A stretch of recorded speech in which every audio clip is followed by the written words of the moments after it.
Oh man. Damn, time flies. I had like a lot of stuff planned too. Yeah, I think the debate I wanted to have with those Twitter guys, like everything was, I already had everything with Donald. Like everything I wanted to say, I said in the previous debate, right? But I'll still bring this guy on because why not?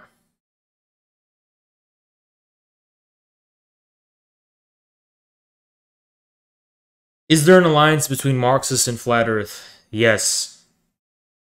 As far as I'm concerned, yes. I can't speak for the others, but as far as I'm concerned, yes.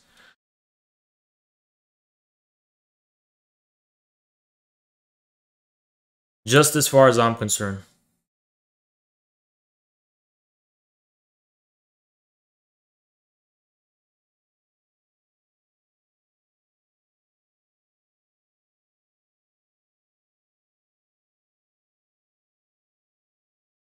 I mean, like, I wasn't going to be an asshole because he wasn't being an asshole, you know? So, Hey, can you hear me?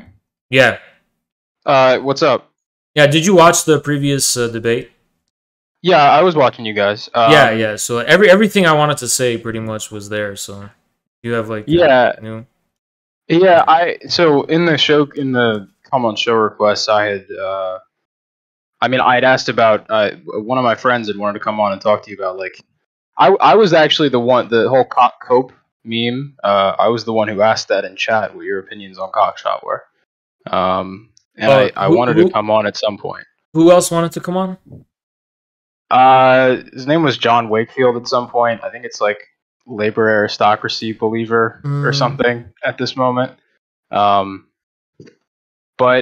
I mean, that's what I wanted to come on show about. But I know I had gotten into this little like sort of pseudo debate with you on Twitter last night. Yeah. And now I did want to come on and discuss that. But Donald basically covered everything that I had a contention with. I basically have the same opinions as him. That's why I was sort of, I don't know, bagging him on Twitter and that side. But I mean, you two, I mean, your position seems completely reasonable as well. You basically expounded upon it in a way that I don't really have a problem with.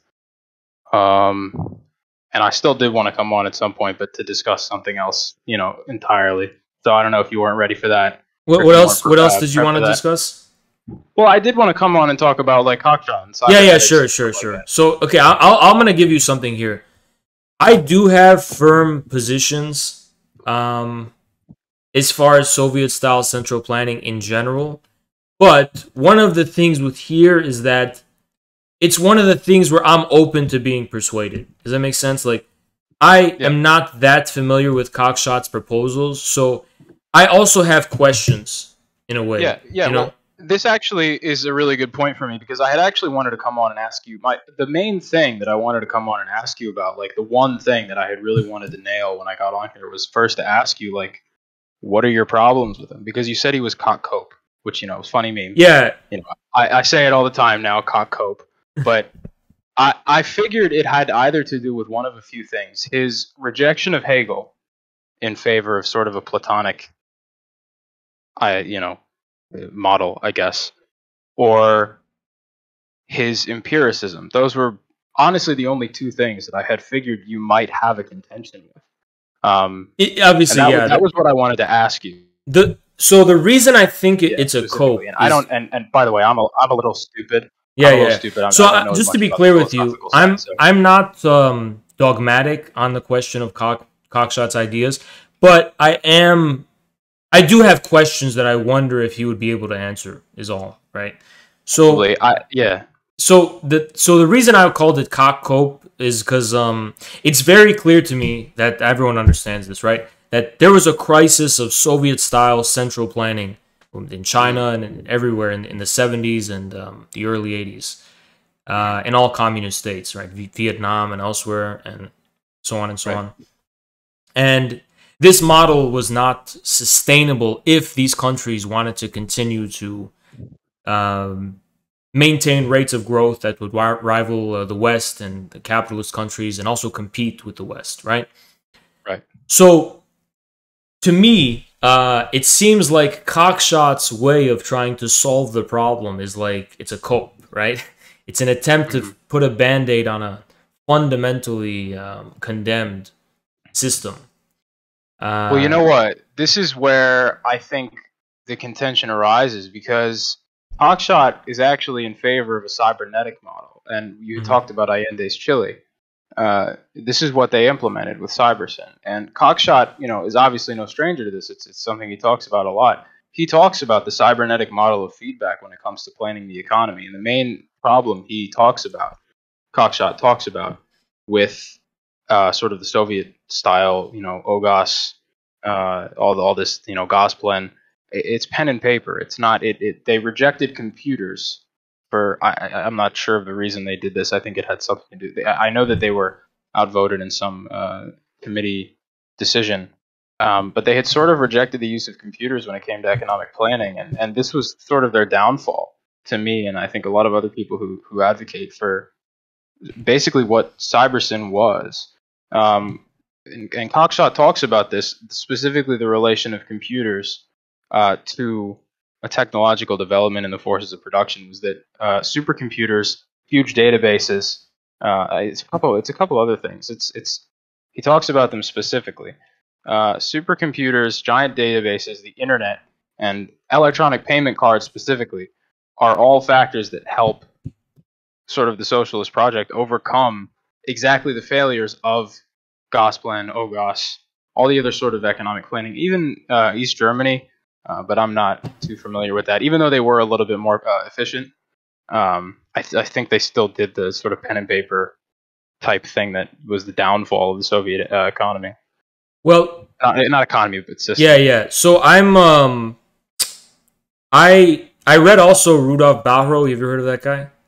I haven't. No. He wrote a book called The Alternative in Eastern Europe. I think there's something there as well, but as far as ideas for reform and so on are concerned, but to me, I think there's an irony though at hand, is that I don't doubt the value of computers for Soviet planning as far as those are concerned. I mean, that's just obvious to me, Soviet planning required so much immense calculation and mathematics and so on that obviously, yes, computers would have really changed the ballgame. But I think the issue is more fundamental, which is to say, it's going to sound corny what I'm about to say, like, oh God, what does that matter when we can just have stuff? But I really think it underestimates the sociological and psychological and subjective conditions of production. And I'll clarify what I mean by this.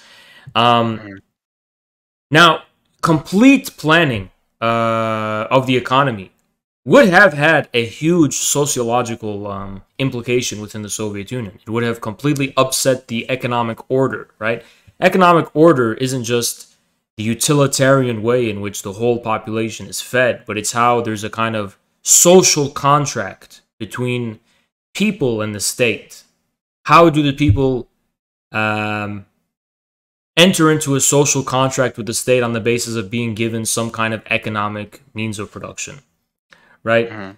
Some kind of stake in the economy, some kind of position in the economy. And there are so many subtle sociological dynamics at play here that the irony is, despite we have are obviously arrived at a point where, theoretically speaking, central planning from the top down has never been more possible.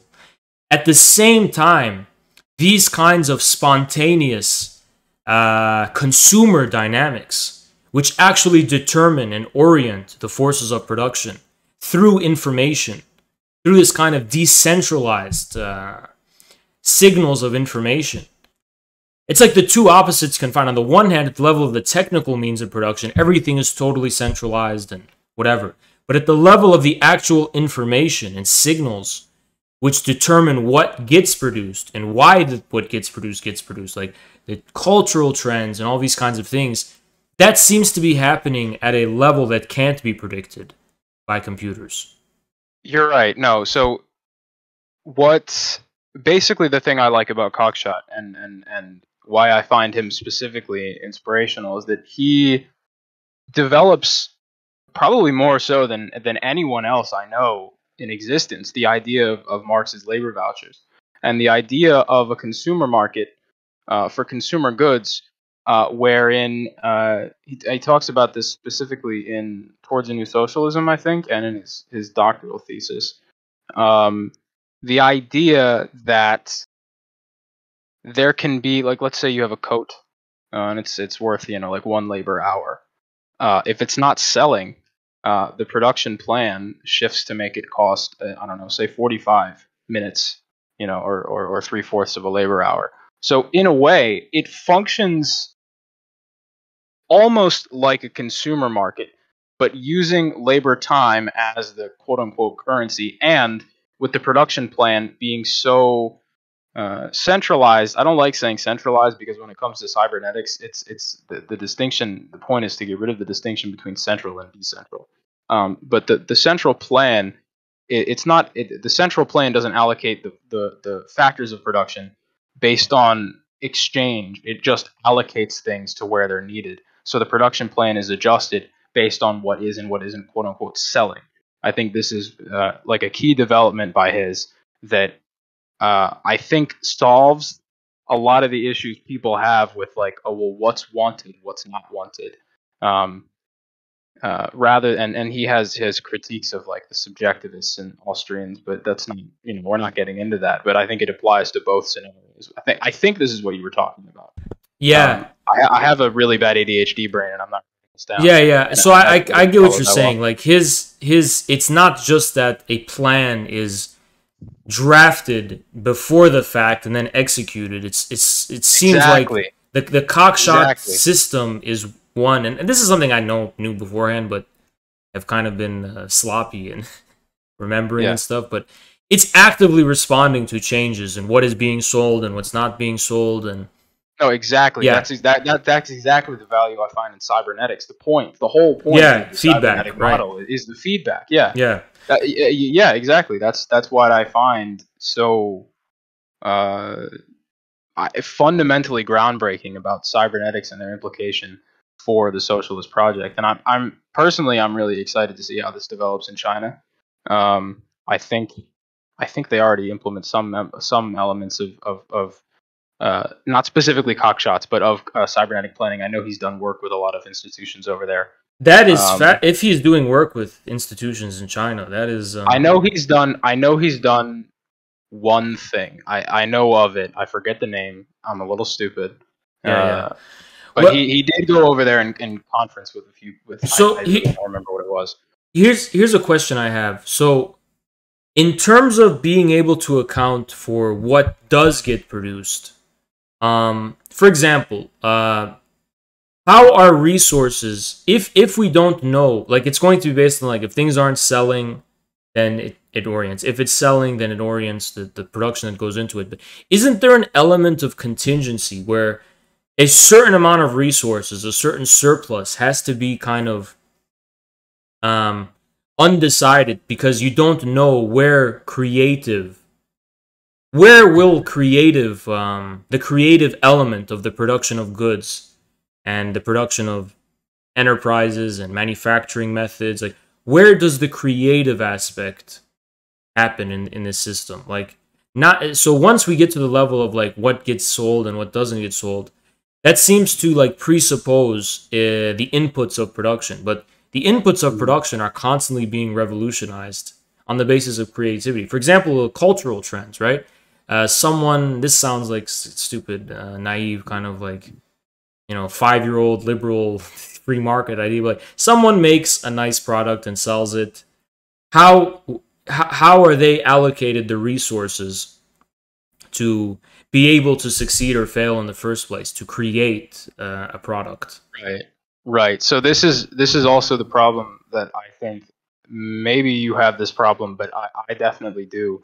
With the Soviet economic planning, was that the factories or the producers acted as individual sort of enterprises with their own individual finances. They did succeed and die based on what could be described as a market mechanism. This is not just my criticism. Che Guevara had this criticism as well. Actually, he wrote about this criticism with the Soviet Union as his time as Cuba's sort of economist. He wrote about how the Soviet Union had a pseudo market mechanism by which factories would succeed or fail based on their success of production. What I'm saying, and what Guevara did, and what Cybersyn did, and I think what Cockshott talks about, is that the factors of production, the producers, the productive, forces are state commanded, but they're like, imagine sort of like a ladder system. The state commands the factory, but what the factory produces is distributed, like a market, with the labor accounting and with calculation in kind. But the state is the one that commands the actual factor of production, not simply like the resources they produce. If that at all addresses what No, it makes sense, but I just think the issue is that if the goods that are being produced is happening at the level of the state, how can that account for the kind of contingencies of radical cultural shifts and aesthetic shifts and even scientific shifts? Okay, no. Actually, I get what you're saying now. Actually, so the things being produced aren't at the state level. They're at the level of the individual factories, but the factories don't compete with each other based on their success and based on their individual finances, because the finances are controlled by the government. Everything goes back to sort of the way Guevara put it, was sort of the economy acting as one factor. There's one factory finance, but there's many different productive hubs. There's many different nodes of production, and those nodes all communicate with each other with feedback. And Guevara was interested in cybernetics as well. The thing that I think you're talking about, though, was something Cybersyn did, but it was never implemented. This is sort of the greatest tragedy of it. Was Cyberfolk, which was a system developed by Stafford Beer, who was sort of the godfather of this entire big computer system. Was I'm going to try to explain it the best way I can. It would sort of be like the citizens would anonymously vote. The key thing was that it was anonymous, and it was either a yes or a no on, like, are you happy with this development? And these yeses and nos would be aggregated into sort of like clouds, if you can imagine, like a cloud of yeses. I think there's a kind of confusion here, because what I'm basically not. I have no doubt that, like, in terms of voting and those yes or no's, it's more at the level that I'm trying to say is that, to me, for example, in capitalism, right? There's an element of contingency. Let's say everyone is given $1,000 to have a startup, right? It has to be acknowledged that you don't know beforehand what's going to succeed and what's going to fail. So there's room for experimentation. Right. To be able to test, right, what products are going to be not only popular, but, like, how are you going to have the resources to be able to, like, experiment and actually risk? Do you get what I'm saying with that? It's like, I get what you're saying. Yeah, like, there has to be an element that isn't accounted for or planned that accounts for possibilities that may be unaccounted for in a kind of state system. This is what I think the value of cybernetics has, because every node of production, every sort of consumer input is direct feedback that essentially accounts for the unaccountable. Because with normal systems, like say the capitalist firm, before we get to that point, right? We have goods that are being put into this system, right? So my question is, how are those goods being created in the first place to see which ones succeed and fail? I think. Sorry, can you say that again? Yeah, I know it's kind of confusing. It's like, I really have no attention. There's a feedback system to see how goods perform, right? To see which goods get produced. But there's also a creative element of how are those goods being created in the first place, and how are they put into the system of how are they put on the shelves, and you don't know what goods will be selected for before the fact. Like, let's say, for example, you have shoes. Like Kanye, he has popular shoes. In order for the possibility for those kinds of shoes to emerge, there has to be some spare surplus resources that are given where someone can just be allowed to waste, if that makes sense, to risk wasting these resources to produce something, to produce a good. And this good may be popular or may not be popular, right? Once this good is created, it can be put into the system and it can see how popular it's going to be. But how do you get from there? How is it that it's going to be created in the first place when the resources and forces of production are going to be concentrated at the hands of the state? So, if I'm understanding correctly, how do we determine, like, how do we account for the resources we have in order to create things that live or die based on their merit?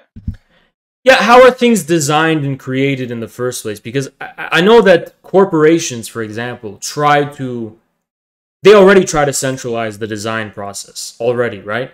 But we can see that the fundamental side of all of the cultural dynamics that do eventually, the way the internet works is that the things that become successful come at the expense of what's being centrally designed. Like there's some kind of potentiality and talent that is not accounted for institutionally. So how do you tap into the extra institutional, creative and cultural and aesthetic and scientific even possibilities? Well, I think this can be accounted for like in multiple ways, but I think the most simple way, it's sort of for the utility function. You have to do a lot of experimentation, a lot of consumer experimentation, and that comes as part of the sort of opinion feedback that I talked about with Cyberfolk. But like aggregately, you can, I think if a state has significant enough power, right? Like we're talking. This is like, we're not talking about transitionary economics at this point. We're talking like socialism is in full swing. We're at it. You will have the ability to create creative institutions, sort of schools, workshops. I don't want to say like an idea market, but that's basically what that is under capitalism. This sort of like, we're looking for new ideas everywhere. This educational, if what I'm getting at is the educational side of the cultural, the way that the culture is manifest through educational practice. But I still think there's an element of material contingency that can't be accounted for by that. That makes sense. Like you will never know how to fully master. I just think there is a room for where the state must be agnostic and just say we don't know. We have to let reality give us feedback and breathe in some kind of way. Maybe, but I think that this system, or it's kind of a vague what I'm saying. Everything that I sort of see valuable, I'm kind of elevating myself to a point of importance that's not warranted, but let's just go with that. Everything that I am advocating for sort of adapts any system of government, or specifically a socialist system of government, to the condition of reality that you're talking about, like the unaccountable reality. This is the way that I see a state and an economy can account for that in the best way possible without stifling its own function, without having to sacrifice its ultimate goal of transitioning to I'll give you something that I've thought of before. Like I always think of when I understand the history of socialism, there always seems to be two kinds of levels of the economy, right? On the one hand, you have the mainstay of the economy. So in the Soviet Union, grain was the mainstay of the economy.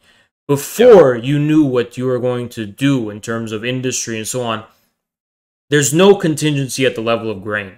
Grain is just based on quotas, fixed quotas that have nothing to do with markets, just grain, quotas of grain.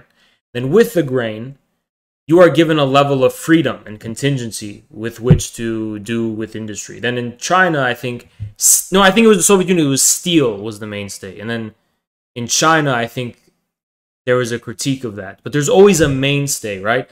The idea is that you produce a fixed amount, and then with this fixed amount, you give a kind of equal distribution, right, to, let's say, the people. Just vaguely, right?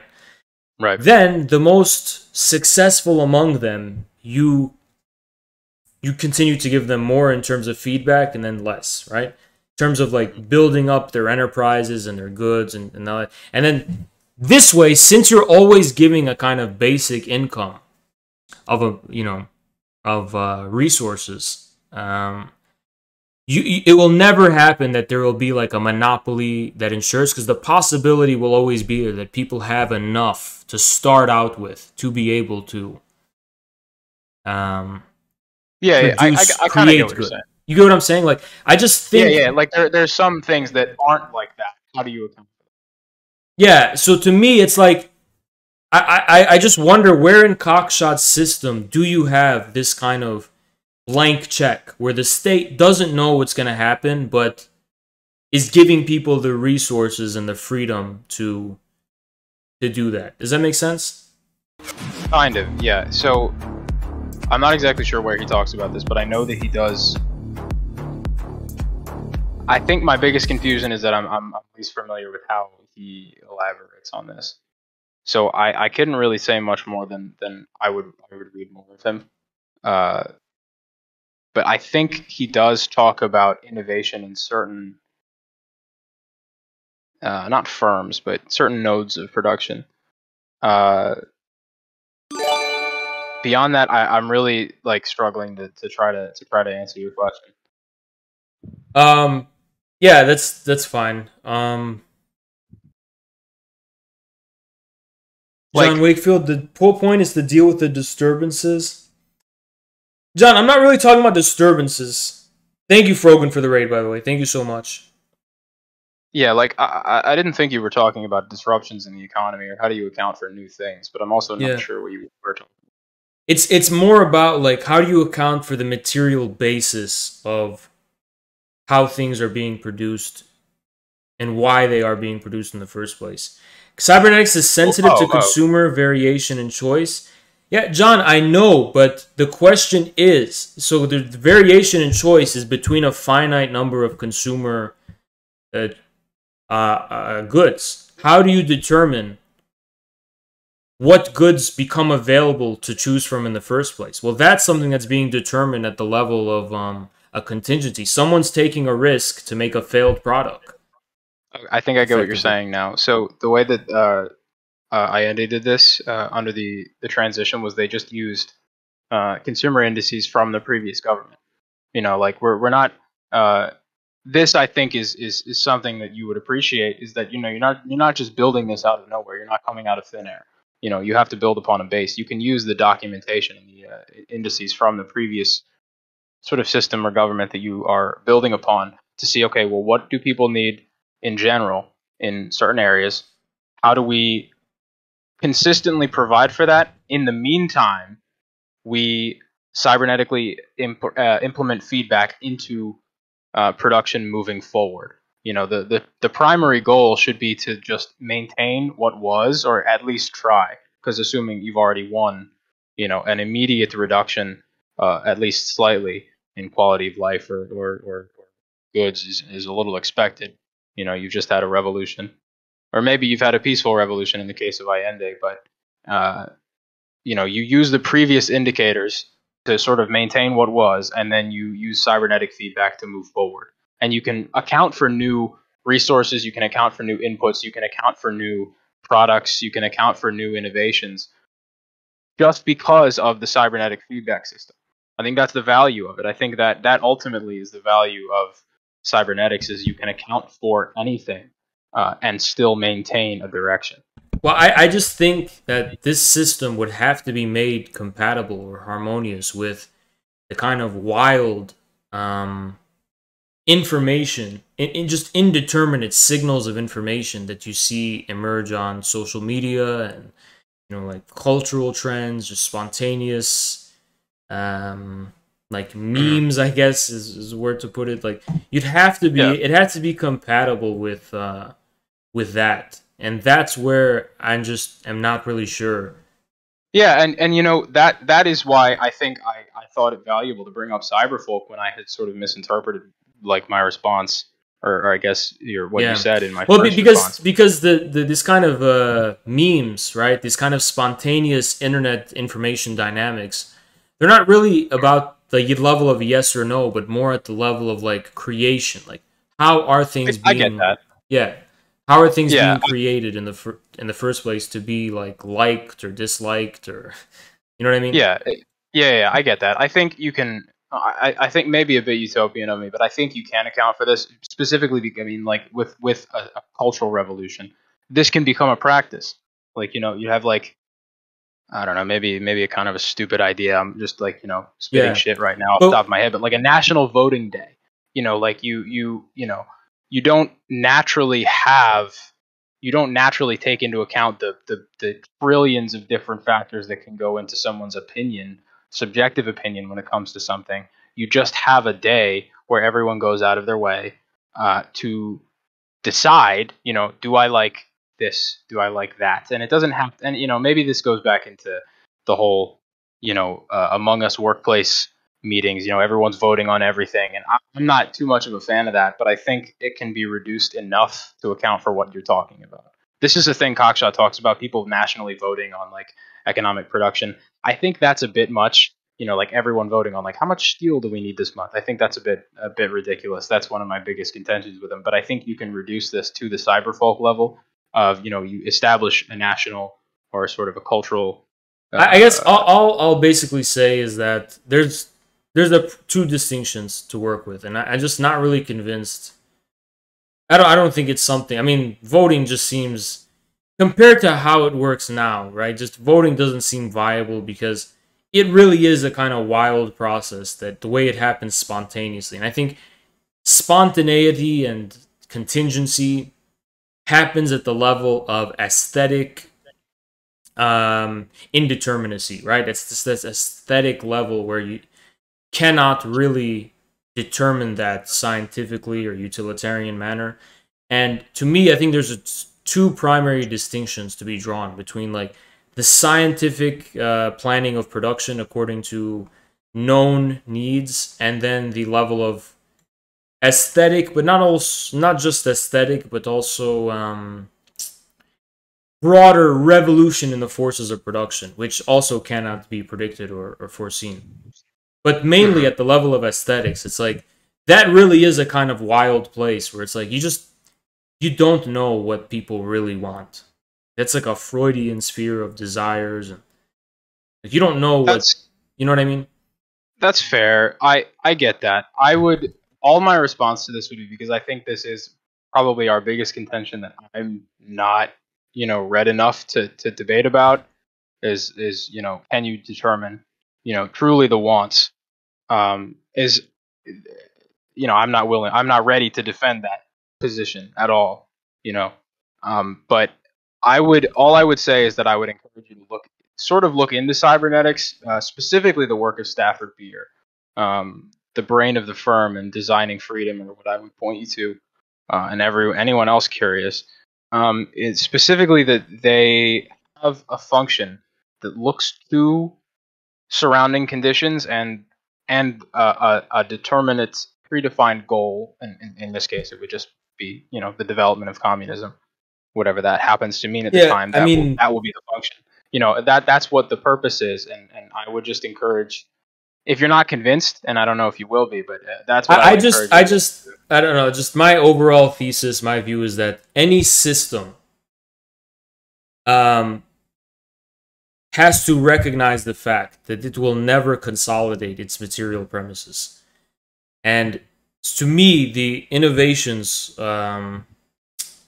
of the kind of dual form of property that existed in the USSR and then later in China with the people's communes and then socialism with Chinese characteristics, I think there's a dualism there, which to me is a crucial innovation. And I just am skeptical of this kind of monistic, like, all-encompassing system that accounts for all material reality and leaves no room for material being to be something that is necessarily unaccounted for by the system.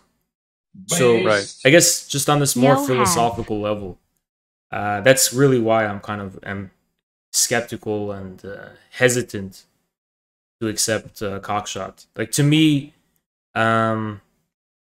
just because it is a system means that it has a materiality that cannot be accounted for within the frame of the system itself.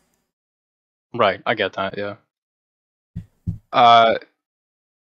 Yeah, I see. This is kind of the point where I'm a little bit out of my depth. I couldn't speak on it without making myself. I mean, that's all right. We kind of talked a lot about it already, and yeah, this was a good discussion. I mean, ultimately, all I'd like to do is encourage more people to look into cybernetics and the application, and so I think it really is crucial for the socialist development, or crucial as a socialist development that people should look into. I mean, I've a lot of the cybernetics I know of comes from like Nick Land, and that's where I've gotten a lot of the theoretical significance. Yeah, so I'm more talking about about the economic cybernetic side of things, and that's what I would encourage people to look into. Specifically, Stafford Beer, look into his work. Che Guevara was into it. If you want to look at his economic planning and his criticisms of the Soviet Union, I don't know. That's basically it. I'm not confident enough to defend my philosophical backing for this. All right, okay, I'll see you later. All right, see ya. Thanks. Bye. God, the stream, it's like been 6 hours. I thought it was going to be 5 only. We'll keep going. We need to get our shit up. You can probably get Cockshott to stream. Yeah, I want to prepare questions because I wasn't expecting to talk about this.